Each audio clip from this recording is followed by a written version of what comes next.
Chapitre 4. D'abord, quelque chose de pointu me picora la peau du crâne, comme si j'avais eu des poux, ce qui n'était plus le cas depuis janvier dernier. Ensuite, un bruit très tendre et régulier me caressa le tympan, comme l'aller-retour d'un balai fatigué sur le sol d'une maison, comme le voyage obstiné d'une râpe sur la tranche d'un fromage.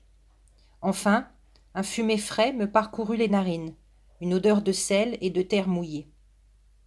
Dans ma tête, embrumée, je posais l'addition.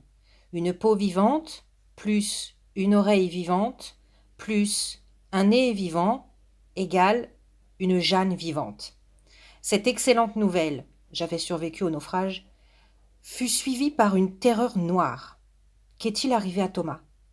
J'ouvris lentement les yeux. Il était là, ce monstre de frère, assis tranquillement sur la plage, occupé à se gratter, sans aucune élégance, le pantalon. Absolument désintéressé par le sort de sa sœur. La tempête ne l'avait pas changé, toujours aussi nul. Il bougea les lèvres, sans doute pour m'injurier, comme d'habitude. Mais rien ne sortit, aucun son. Bien sûr, je crus qu'il se moquait, et je lui préparais une réplique à ma façon. Mais comme lui, rien, le vide dans la bouche. On se regarda, aussi perdus l'un que l'autre, aussi désespérés maintenant que joyeux l'instant d'avant d'avoir par miracle survécu. Muets. La tempête nous avait arraché tous nos maux. Alors, qu'il soit pardonné pour toutes ses méchancetés passées et futures, Thomas me posa une main sur l'épaule. Et de l'autre, il me montra notre nouvelle demeure, un paradis. Une baie bordée d'arbres immenses a touché le ciel bleu. Une eau vert pâle, plus transparente que l'air. Une dentelle de corail, au loin, sur laquelle se brisaient en grondant les assauts de la mer. Plus la moindre trace de bateau. Et d'innombrables poissons, les uns petits et blancs, les autres plus larges et noirs.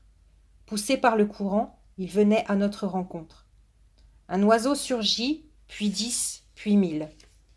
Il criait de joie, plongeait, remontait vers le ciel, recriait, replongeait. Il me semblait qu'ils ne gardaient pas longtemps sur leur prise dans le bec. À peine l'avait-il saisie qu'il la recrachait. Elle retombait en virevoltant comme une feuille minuscule et scintillante, et les oiseaux disparurent comme ils étaient venus, toujours criant, mais cette fois de colère, du moins le devinai-je, ne connaissant pas grand-chose à leur langage. La déception des oiseaux, nous ne la comprîmes qu'un peu plus tard, lorsque les petits poissons blancs vinrent s'échouer devant nous. 3 carrés de plastique, chacun marqué d'une lettre. Z, N, E. Impossible de se tromper, c'était avec elle que jouaient toute la journée les passagers, les champions de Scrabble. Forcément furieux, les oiseaux. Ils n'en ont rien à faire du Scrabble, et détestent le plastique. Un peu plus tard, un mot s'approcha du rivage, accompagné de sa définition. Encombre, sang. Avant 1526. De sang et encombre, fin 12e, de encombrer. Sans rencontrer d'obstacles, sans ennui, sans incident. Voyage sans encombre. Il venait de subir sans encombre son dernier examen. Flaubert.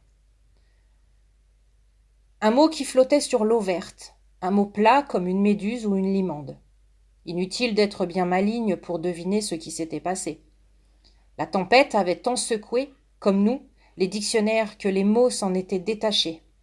Et maintenant, les dictionnaires, vidés de leur contenu, devaient reposer sur le fond de la mer, à côté de leurs amis, les champions de Scrabble.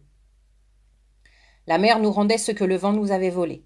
Des milliers de mots, un banc immense clapotait tranquillement devant nous.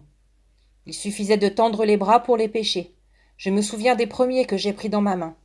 Jugeote, nom féminin, milieu, 19e, de juger. Familier. Jugement, bon sens. Il n'a pas pour 2 sous de jugeote. Cette faculté intuitive qu'en bon français on nomme la jugeote. Georges Duhamel. Taiseux, taiseuse, adjectif, du latin tacere et de l'ancien français taisi.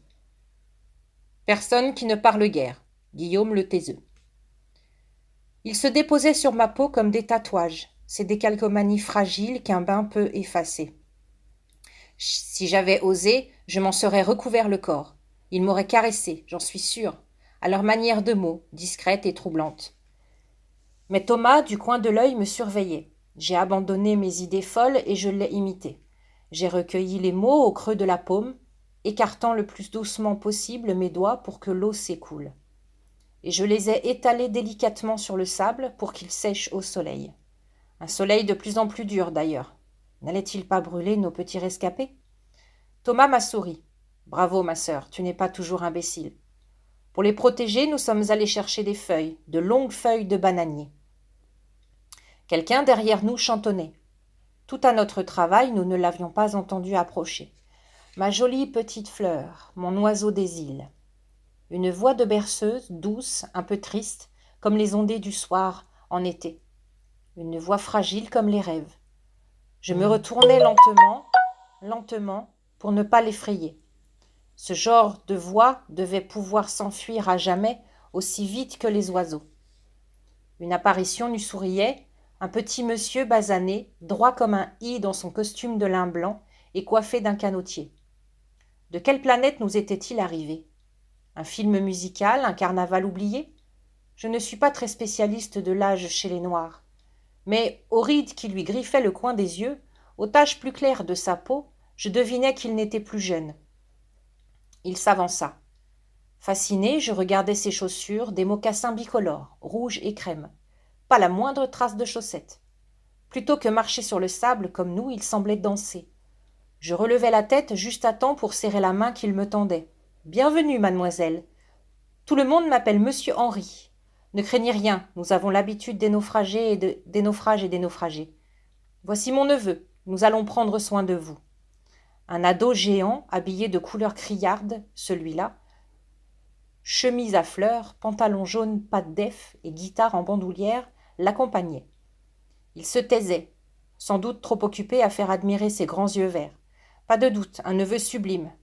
Vous ne pouvez plus parler, n'est-ce pas ? Ne vous inquiétez pas, c'est normal, après les folles secousses que la tempête vous a infligées. Nous avons regardé du rivage.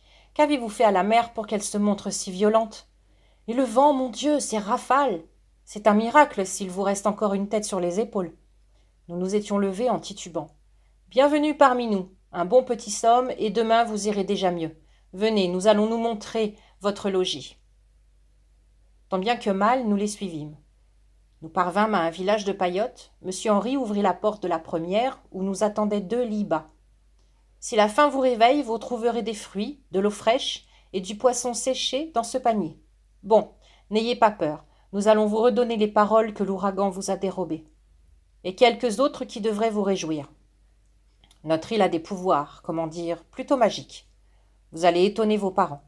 À propos, le prochain bateau arrive dans 1 mois. Nous avons tout le temps. Le neveu sublime jouait l'indifférent, le genre qui sifflote et d'impatience tapote du pied par terre en regardant ailleurs. Mais je les voyais bien, ces yeux verts. Ils brillaient dans la pénombre et n'arrêtaient pas de me frôler. Nos nouveaux amis refermèrent la porte. Faufilés à travers les persiennes, les rayons du soleil caressaient le plancher. La chanson timide d'une guitare nous berçait. Qui jouait pour nous ? Qui avait compris notre besoin de musique après les fracas désordonnés de la tempête ? Monsieur Henri, le vieil élégant, ou son neveu, le sublime aux yeux verts ?